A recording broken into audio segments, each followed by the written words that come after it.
So how can just one document, a 41-page white paper, end up becoming the playbook for a complete overhaul of the global economy? It's kind of wild when you think about it. We're talking about a paper that's now just called the Miran Report. And, this isn't some academic theory collecting dust on a shelf. It has become the actual blueprint for a seismic shift in American economic policy. And to really get what's driving this whole thing, you got to start right here. This quote, it really frames the entire strategy. It tells you this isn't just about spreadsheets and trade balances. It's about a feeling, a perceived loss of American standing in the world. So the Miran Report, that's the intellectual firepower they're using to try and reclaim that money and respect. But what problem exactly are they trying to solve with all this? Well, according to the report, the root of America's economic problems isn't what you might think. It's not just about, unfair trade deals or other countries competing with us. Nope. It points to something much deeper, a structural flaw baked right into the global financial system. And the whole thing revolves around one thing, the US dollar. And this is it. This is the core diagnosis, something called the Triffin dilemma. Okay, that sounds complicated, but stick with me. It's actually pretty simple. Because the rest of the world needs US dollars for, well, everything. Trade, savings, you name it. We have to be the ones to supply them. And how do we do that? By buying more stuff from them than we sell to them. We run a trade deficit. Think of it like we're the world's bank, and we have to keep the ATM stocked with cash. But all that demand for our dollars keeps our currency really, really strong, chronically overvalued. And that makes our exports super expensive and foreign imports dirt cheap. The report basically says this has been a slow-motion hollowing out of our economy for decades. And this is what that looks like in the real world. I mean, this isn't some abstract theory from a textbook.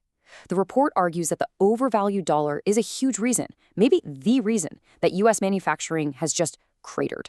Look at those numbers. We've gone from about a third of the entire workforce down to less than 10%. That's a staggering drop. And the report, it doesn't frame this as just, oh, that's the economy changing. It frames it as a full-blown national security crisis. All right, so if the overvalued dollar is the disease, what's the cure? Well, for this administration, the answer was sitting right there in the pages of the Miran Report. This thing went from being just another paper to becoming the official roadmap for a totally radical new game plan. So who's the architect behind this whole blueprint? A guy named Miran. And you really have to look at his resume to understand why this report got so much traction. We're talking a Harvard PhD in economics, a senior advisor at the U.S. Treasury, chair of the Council of Economic Advisors. I mean, this guy has been in the room where it happens. His ideas carry a ton of weight. And when he was later appointed to be a governor of the Federal Reserve, that was a massive signal of just how serious the administration was about this. And you really can't overstate the impact of this thing. People started calling it the administration's Economic Policy Bible, or Trump's economic textbook. So you can see, this wasn't just some think tank paper that gets filed away and forgotten. No way. It was basically adopted as the central doctrine. It gave them a coherent logic. A controversial one for sure, but a logic for the policies that were about to turn the global order on its head. Okay, so how exactly does the report say we should fix this big problem? Well, it lays out a very specific set of tools. And let's be clear, these tools are designed to be disruptive. They're meant to challenge decades of what everyone else considered settled economic thinking. And this right here is the absolute linchpin of the whole strategy. It's a theory called currency offset. Now, traditional economics 101 will tell you that tariffs are just taxes that your own people, your own consumers end up paying. But Miran's theory flips that completely on its head. It argues that if the U.S. slaps a tariff on another country, that country's currency will actually get weaker to make up for it. The result? The exporter, not the U.S. consumer, eats the cost. If this is true, it means tariffs become this incredibly powerful weapon you can use without sparking inflation back home. Now, you might be asking, where's the proof? Well, the report points to a real-world test case, the 2018-2019 trade war with China, and the numbers are pretty striking. As U.S. tariffs on Chinese goods climbed by almost 18%, the Chinese yuan dropped by nearly 14%. You see how that almost perfectly cancels it out? For the people pushing this new policy, this wasn't just a coincidence. This was proof of concept. This was the theory working in the wild. So, with these disruptive tools in their back pocket, the administration set its sights on something much, much bigger. We're not talking about just winning a few small trade disputes here and there. The goal was to force a complete reordering of the global currency system. And it got a name, the Mar-a-Lago Accord. Now, if this sounds a little familiar, it's because there's a historical parallel. The Plaza Accord back in 1985. That's when all the major economies got together and agreed to weaken the dollar. The Mar-a-Lago Accord is supposed to be the 21st century version of that, but with one massive difference. Instead of polite backroom diplomacy, this version uses the very real threat of tariffs as a sledgehammer to force everyone into line.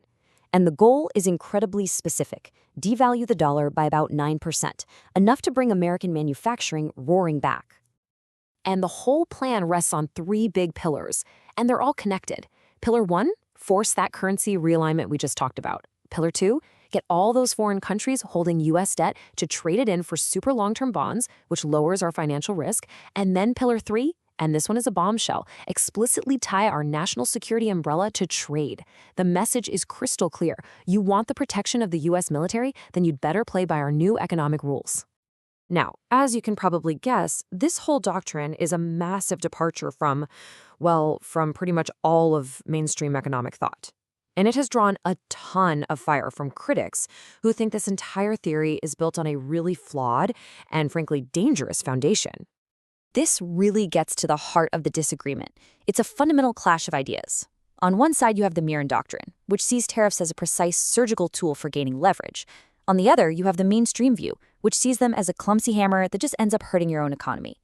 The critics say, sure, you might get a little currency offset, but it's temporary, it's never 100%, and at the end of the day, it's American businesses and consumers who foot the bill. And the criticisms don't stop there.